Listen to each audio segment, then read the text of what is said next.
Hello, it's Simon Zutshi here, and in this video I want to share with you a tip that will make you a more successful investor.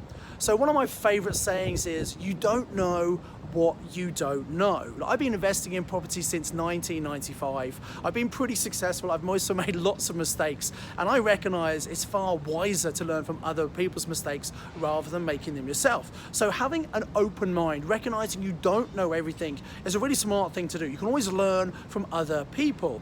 And I sometimes meet investors who've been investing for 10, 20 years, and they've been really successful. They've had a particular strategy, they've just done that one thing, and they've been successful. Because of that, they think they know everything about investing, and that's a very dangerous place to be. So you can always learn from other people who've got different experience, who are smarter, and maybe you can integrate some of the things they know into what you do.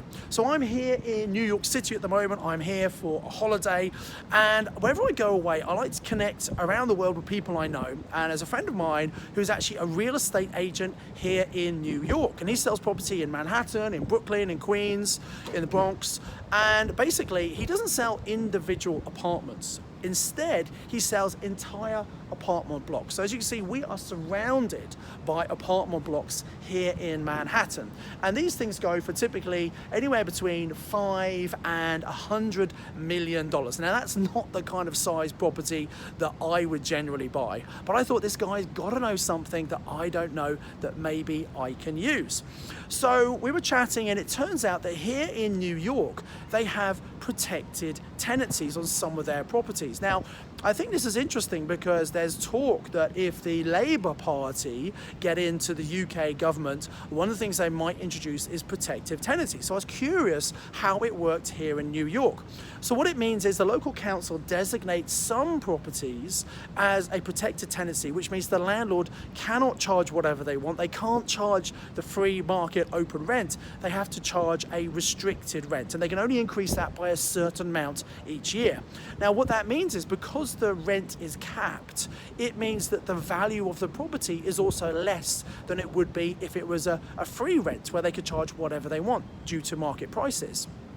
So what that means is, if you buy properties that are restricted rental income, the value of those is less. So there is a strategy here, or rather there used to be until literally a month ago. They've stopped this recently, but this used to work for many, many years, whereby you could actually buy a block that's got some restricted tenancies in there. As and when those tenants move out, you basically spend money renovating the property. And if you renovate it to the extent that you increase the rent over, I think it was $2,700 per month, then that's outside of the protected tenancy rental range. And so it's no longer a restricted property, it's a free property. So over time, you can convert these properties from restricted to free rental, which then has a massive increase in the value of the apartment block. And so this is a way of having forced appreciation. And there are things that you can do to your properties to increase the value much quicker than if you're just waiting for the market to go up. So you can do things like, you can extend into the attic and add an extra bedroom or two. You can sometimes convert garages into bedrooms. You can move a kitchen into a living room and turn what was a kitchen into a bedroom. There are lots of things you can do to cause forced appreciation. But I thought this was just a very neat strategy you could use here in New York. And to be honest, I didn't know about it. I guess most investors don't know about it. It comes down to specialist knowledge. And if you want to be more successful in property or in life in general, you need to have specialist knowledge. When I was a kid, one of my hobbies was magic, and I got given a Paul Daniels magic trick for my birthday when I was 7, and I absolutely loved it. And so I started to collect Paul Daniels tricks. And my dad, who was a GP, his business partner, was also an amateur magician. He told us about a magic shop in London called Davenport's. So I used to save up my pocket money, and every year, twice a year, I used to go to this magic shop, and I'd buy some magic tricks. And they, at this particular shop called Davenport's, they started a club for young magicians.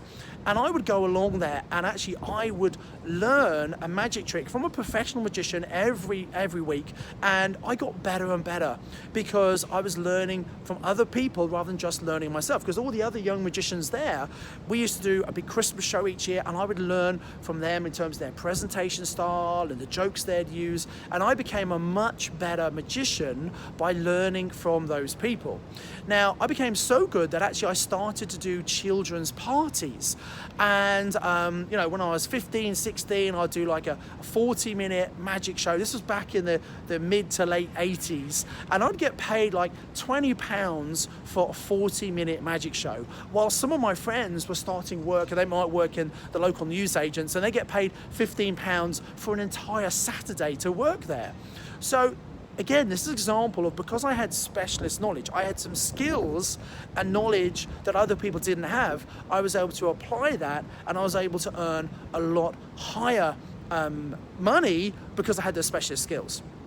The great news for you is, if you want to be a successful property investor, you can find people who are more successful than you, who've done this before you, and you can learn from them. So you can learn by reading books, you can learn by listening to podcasts, you can learn by watching videos like this, but also one of the best ways to learn is attending events. By going to an event, a training event, by someone who's done what you want to do, and they've become very good at teaching that and sharing with other people, such that they've got lots of successful students, you can learn a huge amount in a condensed amount of time. You can get specialist knowledge, learn things that other people don't know, which then gives you a competitive advantage. So my friend here, the real estater who sold these blocks, he had a real competitive advantage because he had specialist knowledge that other people didn't have. So I'd encourage you to always have an open mind. Recognize you don't know what you don't know. I'm always learning. After over 20 years of investing in property, I learn from my students, I learn from other people, and I believe that's one of the reasons that I become even more successful. So invest in yourself, make sure you keep up to date, and keep on building your property knowledge. So if you enjoyed this video, please do comment below if you've got any questions. Please do like, please feel free to share it. My name's Simon Zutshi, and as ever, I encourage you to invest with knowledge, invest with skill.